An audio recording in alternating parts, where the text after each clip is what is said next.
Hey troops, it's Roy from Geeks Adventures. Woohoo! Broadcasting from the dining room of a townhome in the Clintonville section of Columbus, Ohio. So, got a retro review for you. I'm just looking back at some older figures from the collection that is all over the place in the townhouse.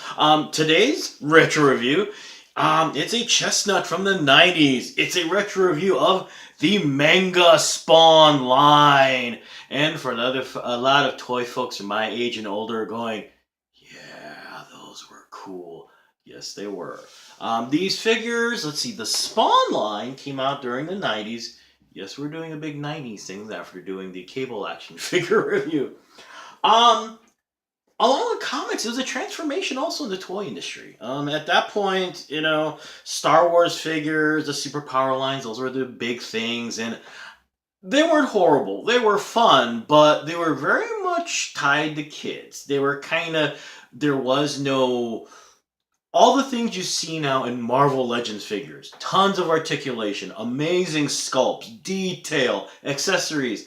No. You got a chunk of plastic that had moving legs, moving arms, maybe a cape, maybe not. Sorry, Edna, they had capes. Sorry, darling. Did they look horrific?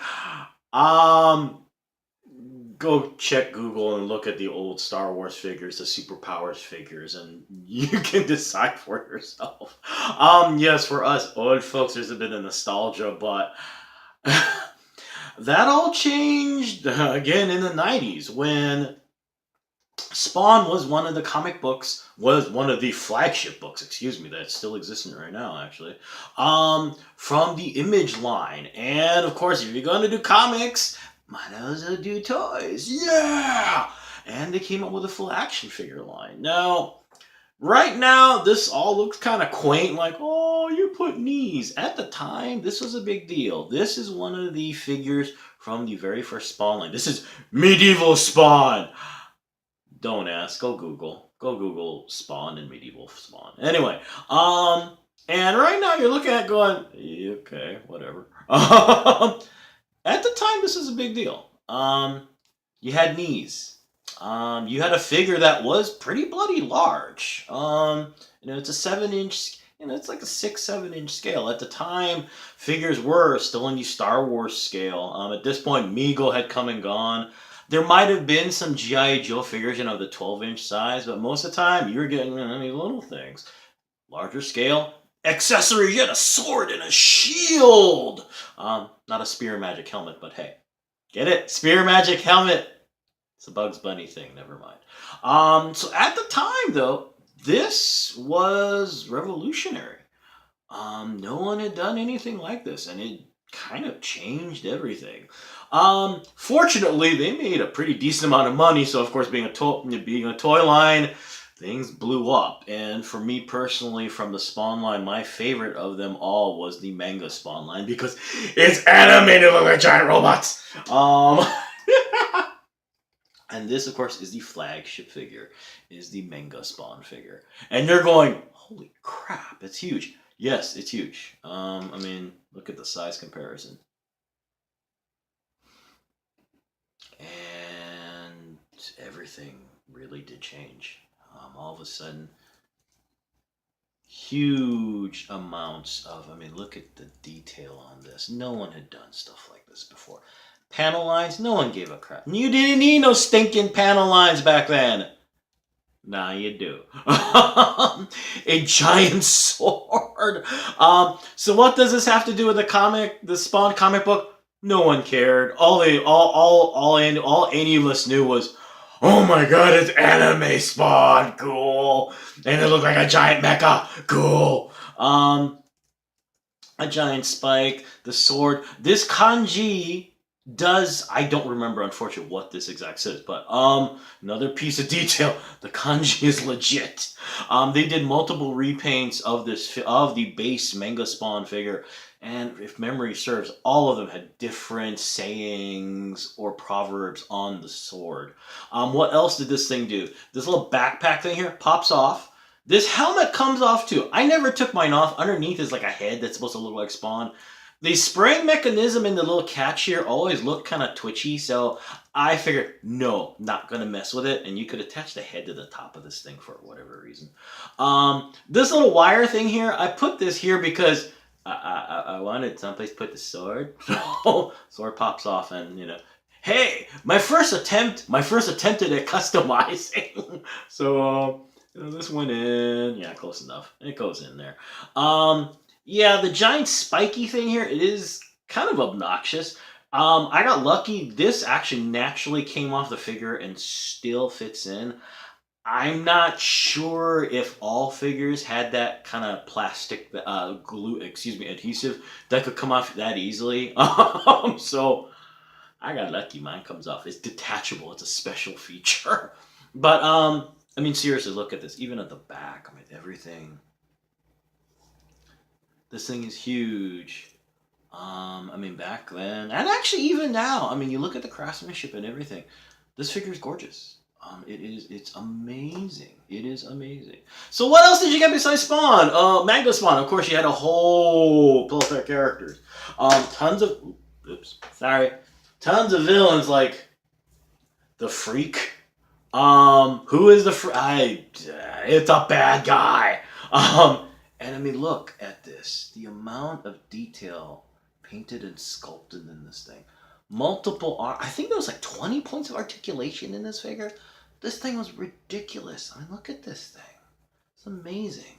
There was also, oh, actually, one of the cool things too, they did, like I said, they did multiple repaints that actually were kind of cool. There is a gray. There's one kind of a more brighter red one with orange highlights. I think there's a blue. The really coolest one though is one that we used to say went into the fish tank. Rather than being displayed in very blister packaging, it was in this giant plastic case that looked like a fish tank. It was all black, and this is it. And the cool thing is, yes, it had a special weapon arm. It's like a giant cannon. Look at this thing. It's freaking awesome. Oh my god. Let's see. You also had, let's see, of course, to go along with the other characters from the Spawn comic and this anime form, you had things like the clown. And yes, this looks really disturbing and creepy.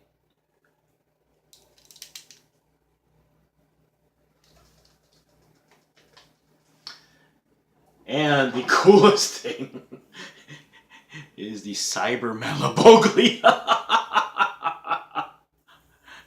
Yes, you got this in a blister pack. It's not a Build-A-Figure. You got this in a blister pack. And again, I mean, there's so much articulation here. Jaw opens and closes. The whole thing's ridiculous. And yes, as you can imagine, unfortunately, by the nature of the figure, the joints don't hold up well to keep it standing. So I actually took a wire hanger and had to make like a little standing rack for it to make sure it didn't fall off. So, ta-da! Oh, and so it doesn't feel bad. There was also the okay. There was also the Cyberman figure. I mean, Cyber Violator figure. Sorry, my bad.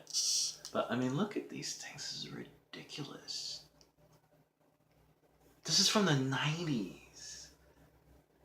And you could, I mean, the price point too, I think at the time was like $10 or something like that. So, I mean, it translates to 20. But, I mean, this is what you got. This thing is huge. I mean, look at this thing. It's ridiculous. So yeah, the entire line, it was a magnificent, wonderful, fun thing. And now you're thinking, yeah, great. So how much is this going to cost? This could either be the best or the worst thing about these figures. If you want to pick them up, you can go anywhere on the secondary market and you can get them almost like at a regular retail price, $15, $20 quite easily. Loose figures, you can get them all over the place.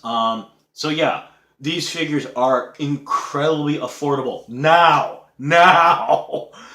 The bad news is that you were one of those folks in the 90s that got suckered into thinking, hey, if I save all my toys and comic books, I can finance my retirement.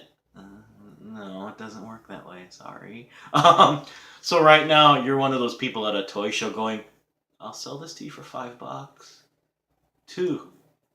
Just take the thing out of my hands. Such is life, right? But there you go. This is that is the Manga Spawn line. It is. I mean, seriously, this is some of my favorite figures, my favorite lines. Period. The workmanship, the characters they created are. It's Spawn in a mecha form, yeah, and a giant sword too. Okay. And yes, you're looking at this going, that looks kind of familiar. Yes, these are so cheap that I also have used these to customize for a lot of my other work, like the Mighty Orbots. You remember the Mighty Orbot thing I did a long time ago that like fit into the exoskeleton? That, yep. And way in the beginning, my version of the Dragon Striker, way one of the very first customized things that I posted on this vlog. Also, Manga Spawn. So there you go. So much stuff. So very cool and affordable. Yay! So there you go. Just something to think about. If you're looking for something fun, new, and something that doesn't cost like a month's rent to get, there you go. So hey, y'all have a good weekend. May the force be with you. May the odds be in your favor. And as always, be good to each other, okay, peeps? Peace. Bye.